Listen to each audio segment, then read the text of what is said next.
जय Hind defence lovers. Special operation forces SOF कुछ specific missions के संचालन की मांग के साथ यूनिक मल्टी डायमेंशनल ट्रेनिंग वाली मिलिट्री यूनिट्स हैं जो केवल आउटमोस्ट कोऑर्डिनेशन, एक्यूरेसी और सक्सेस रेट के साथ उनके लिए समर्पित है। इनमें special reconnaissance, foreign internal defence, counter terrorism, hostage rescue आदि शामिल है।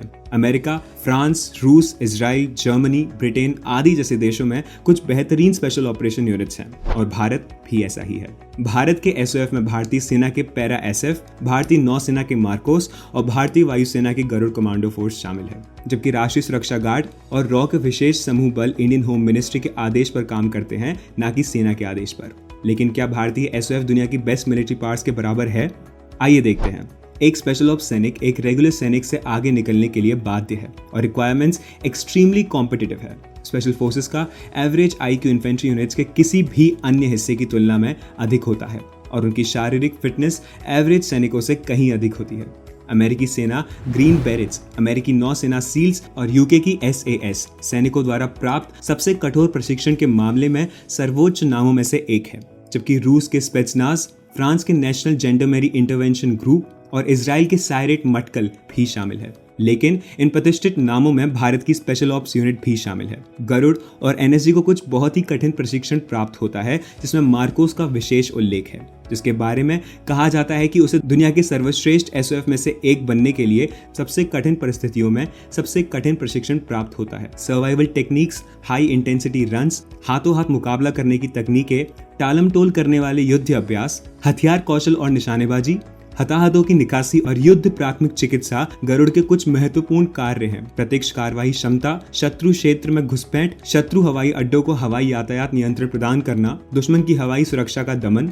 दुश्मन की संपत्ति और उपकरणों को नष्ट करना आदि कुछ उच्च कौशल आवश्यक है। आतंकवाद निरोध के लिए प्राथमिक कॉल इन के लिए जिम्मेदार एनएसजी को आतंकवादी गतिविधियों से निपटने और आंतरिक गड़बड़ी से राज्यों की रक्षा करने में अत्यधिक प्रशिक्षित किया जाता है। लेकिन मार्कोस बिल्कुल दूसरे स्तर पर खड़ा है, जहां चयन प्रक्रिया की शुरुआत से 80% आवेदकों की जांच की जाती है, जिसके बाद 85 शॉर्टलिस्ट भी विफल हो जाते हैं। नींद की कमी के साथ अत्यधिक शारीरिक व्यायाम की आवश्यकता के कारण मार्कोस प्रशिक्षण नारकीय है। यहाँ तक कि उनका सिलेक्शन प्रोसेस भी अमेरिकी नेवी सील के हेल्स वीक के समान ही होता है।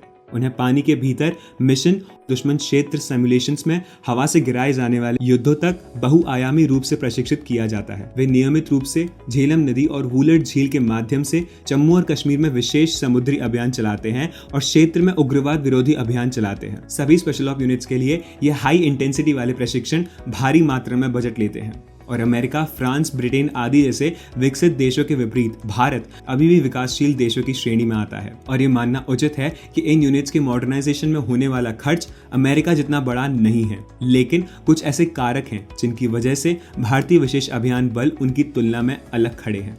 भारत की जियोग्राफिकल डाइवर्सिटी इसके स्पेशल फोर्सेस के लिए यूनिक चैलेंजेस प्रस्तुत करती है। हिमालय के ऊंचाई वाले क्षेत्रों से लेकर घने जंगलों, रेगिस्तानों और तटीय क्षेत्रों तक इंडियन स्पेशल फोर्सेस विभिन्न इलाकों और जलवायु में काम करने के लिए बड़े पैमाने पर ट्रेनिंग लेते हैं। इसमें माउंटेन वॉरफेयर, जंगल वॉरफेयर और डेजर्ट ऑपरेशंस में विशेष प्रशिक्षण शामिल है। भारत के सुरक्षा माहौल को देखते हुए Indian special forces asymmetric warfare में ट्रेनिंग पर जोर देते हैं। इसमें अनकन्वेंशनल वॉरफेयर, गोरिल्ला टैक्टिक्स और इर्रेगुलर वॉरफेयर में कौशल को निखारना शामिल है। विभिन्न क्षमताओं और रणनीति के साथ विरोधियों के प्रभावी ढंग से निपटने के लिए अनुकूलन क्षमता, सुधार और संसाधनशीलता विकसित करने पर विशेष ध्यान दिया जाता है। इजराइल के सायरेट मटकल, रूस के स्पेत्सनाज़, अमेरिकी नौसेना सील और कुछ अन्य सक्षम एसओएफ सभी अपने एकमात्र इकाई दृष्टिकोण के लिए जाने जाते हैं। यह देखते हुए कि स्पेशल ऑपरेशन मिशन इन छोटी यूनिट्स द्वारा संचालित किए जाते हैं, जिसमें कोई अन्य आर्म्ड फोर्स इंटरफेयर नहीं करता है। एसओएफ को शायद ही कभी नियमित आर्म्ड फोर्स डिवीजन के साथ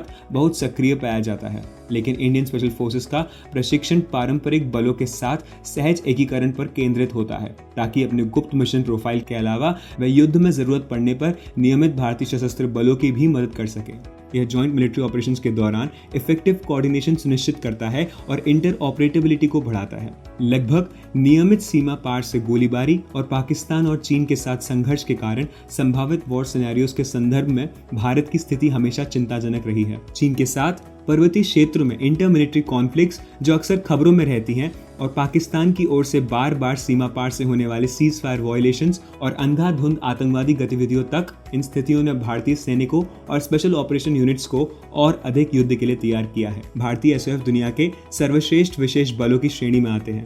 पैरा एसएफ को डायरेक्ट असॉल्ट, स्पेशल रिकॉनिसेंस और खुफिया जानकारी जुटाने, आतंकवाद और उग्रवाद का मुकाबला करने और फॉरेन इंटरनल डिफेंस के लिए भी बुलाया जाता है। Garud special forces aerial surveillance और टारगेट एक्विजिशन, एयरबेस और मिलिट्री इंस्टॉलेशंस को सुरक्षा प्रदान करने, कॉम्बैट सर्च और रेस्क्यू ऑपरेशंस, आतंकवाद का मुकाबला करने और सटीक हमलों के साथ साथ ग्राउंड यूनिट्स के साथ नजदीकी एयर सपोर्ट प्रदान करने में बहुत सक्षम है।